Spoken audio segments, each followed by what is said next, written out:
Isang magandang gabi sa inyong lahat. Panibagong gabi, panibagong vlog, at panibagong kaalaman na naman ang i-share ko sa inyo para sa ating vlogging journey. Sobrang nagpapasalamat ako ng walang sawang panonood ninyo.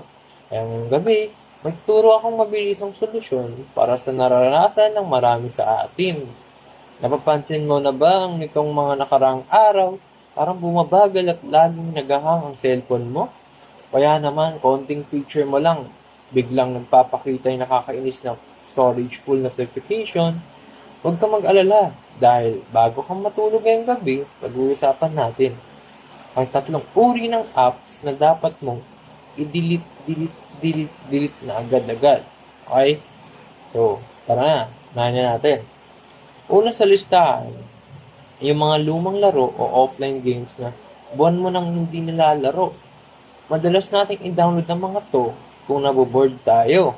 Tapos hinahayaan na lang natin sa phone.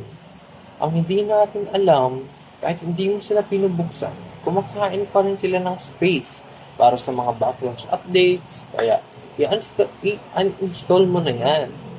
Pangalawa, ang mga duplicate apps o mga app na iisa lang naman ang gamit. Halimbawa, may tatlo ka ng magkakaibang photo editing apps o dalawang magkakaibang internet browser. Pumili ka lang ng isang sa mga pinaka-paborito mo. I-delete mo na yung dalawa, sayang ang storage. So, isa lang gamitin mo. Pangatlo, ang pinaka-malaking palang manloloko. Yung mga phone cleanser, RAM booster o battery saver apps na galing sa Play Store o App Store. Ang totoo niyan, nasa rin ng built-in cleanser ang mga phone natin ngayon.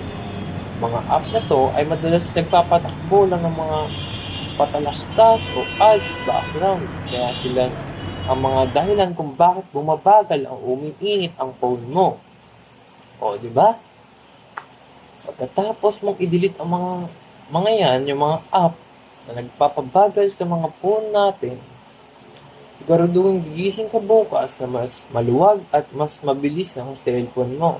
Kaya subukan mo na ngayon, i-delete mo na yung mga hindi importanteng apps para bumilis ang cellphone mo.